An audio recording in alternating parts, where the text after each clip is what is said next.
పొగమంచుతో కూడుకున్న పొగమంచు. Nitrogen, oxygen ఇతర కాలుష్య కారకాలను తగ్గిస్తుంది. కారకాలు సల్ఫర్ డయాక్సైడ్, నైట్రోజన్ డయాక్సైడ్ వాయువులను కాలుష్య కారకాలు ప్రధాన వనరులు. డీజిల్ మండించడం ద్వారా కార్బన్ మోనాక్సైడ్ ఉత్పత్తి అవుతుంది. సిఎఫ్సి వాతావరణంలో ఓజోన్ పొరను దెబ్బతీస్తుంది.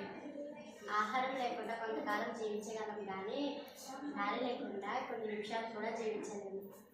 తెచ్చుకొని శ్వాసహార ఇబ్బందులు పడుతున్నారు. వాయు కాలుష్యానికి అనేక పరిశ్రమలు కారణమవుతాయి. కాలుష్యం చేసే పదార్థాలను వాయు కారకాలు కాలుష్య పదార్థాలని అంటారు. జీవులు, నిర్జీవులు రెండింటిపై హానికర ప్రభావాన్ని చూపే అనవసర పదార్థాల ద్వారా కాలుష్యం అయితే దానిని వాయు కాలుష్యం అంటారు. విద్యుత్ కాలుష్యం వలన అనేక శ్వాసకోశ సమస్యలు తలెత్తుతాయి. రక్తం యొక్క ఆక్సిజన్ వాహక సామర్థ్యాలను తగ్గిస్తుంది. కేంద్రాలలో బొగ్గు వంటి ఇంధనాలు దహనం ద్వారా సల్ఫర్ డయాక్సైడ్ చేస్తుంది. జనాల పెరుగుదల, పరిశ్రమ, వ్యవసాయ అవసరం, నీరు అవసరం. మన శక్తి అవసరానికి వినియోగించే శిలాజ ఇంధనాలు బదులు ఇతర ఇంధనాల వైపు మన అవసరం చాలా ఉంది. దానికోసం మనం మొక్కలు నాటాల్సిన అవసరం చాలా. మన దగ్గర ఉన్న మొక్కల్ని చర్యలు చేపట్టాలి. బట్టలు ఉతకడం, స్నానం చేయడం తర్వాత నీరు ఏ విధంగా మురికవుతుందో మనకు తెలుసు. నీటి వాసన రంగులలో కూడా మార్పులు కలుగజేస్తాయి. ప్రతి సంవత్సరం జూలై నెలలో అనేక లక్షల మొక్కలను నాటడం కోసం మనం వనమహోత్సవంగా జరుపుకుంటాం. ఈ చర్యల వలన నగరానికి స్వచ్ఛమైన గాలి లభిస్తుంది. మనం ఎన్నో రసాయనాలు కలుపుతాము. సూర్యుడి నుండి వచ్చే కాంతి భూమి యొక్క ఉపరితలంపై వేడిని పంపిస్తాయి.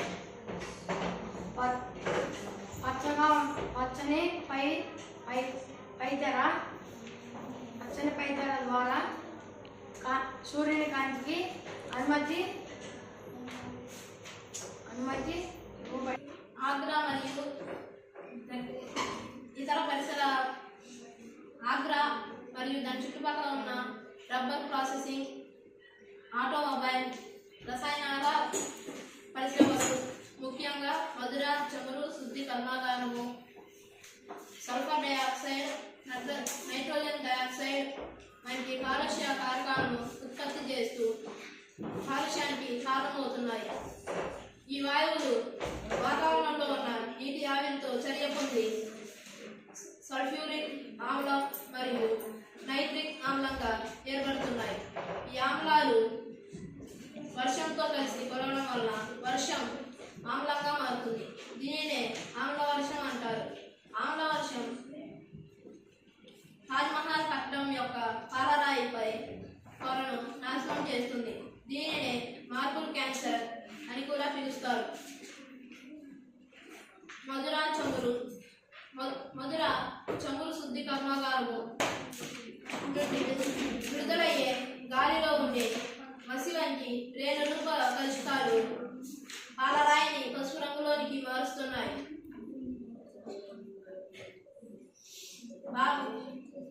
తాజ్మహల్ను రక్షించడానికి భారత సుప్రీంకోర్టు అనేక చర్యలు చేపట్టింది.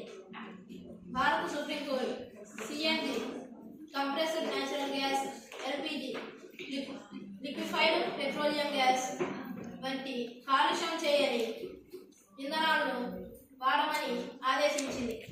తాజ్మహల్ పరిసరాల్లోని వాహనాల్లో సీసంలోని పెట్రోల్ను వాడాలని సూచించింది. గ్రీన్ హౌస్ ప్రభావం. సూర్యుని వికిరణాలు భూమి యొక్క ఉపరితల వాతావరణాన్ని వేడి చేస్తాయి. ఆకుపచ్చని పైతెర సూర్యుని వేడి ద్వారా సూర్యుని వేడి లోపలికి అనుమతించబడుతుంది కానీ బయటకు పోనివ్వదు. ఈ గ్రహించిన వేడి గ్రీన్ హౌస్ లోపల భాగాన్ని వెచ్చగా ఉంచుతుంది. లోపలికి చేరిన వికిరణం బయటికి రాకుండా గ్రీన్ హౌస్ వేడిని నిలిపి ఉంచుతుంది. అందుకే దీనిని గ్రీన్ హౌస్ ప్రభావం, హరిత గృహ ప్రభావం అని కూడా పిలుస్తారు. ఈ ప్రక్రియ లేకపోతే భూమిపై గల జీవనం సాధ్యం కాదు. ఈ శతాబ్దం చివరికి భూమిపై ఉష్ణోగ్రత 2 డిగ్రీల సెల్సియస్ ఉష్ణోగ్రత పెరగవచ్చు. భూమిపై ఉపరితలం యొక్క ఉష్ణోగ్రత తక్కువగా అనగా 0.5 డిగ్రీస్ సెల్సియస్ ఉష్ణోగ్రత ఉంటే దాని ప్రభావం చూపుతుందని నిపుణులు చెబుతున్నారు. మీథేన్, నైట్రస్ ఆక్సైడ్, నీటి ఆవిరి వంటి ఇతర వాయువులు కూడా ఈ ప్రభావానికి దోహదపడుతున్నాయి. కార్బన్ డైఆక్సైడ్ వలె వాటిని కూడా గ్రీన్ హౌస్ హరిత గృహ వాయువులు అని అంటారు.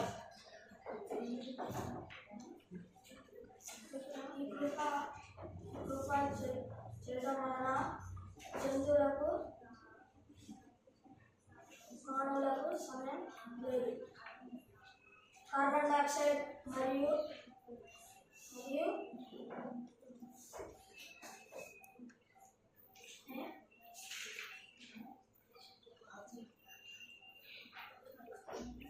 ఎల్పిజి అంటే నైట్రోజన్, ఎల్పిజి అంటే కార్బన్ డైఆక్సైడ్, పెట్రోలియం, సిఎన్జి అంటే కార్బన్ డైఆక్సైడ్, నైట్రోజన్. ఢిల్లీలో విషవాయు వల్ల మాస్క్ పెట్టుకొని బయటికి రావాలి. మాస్క్ పెట్టుకొని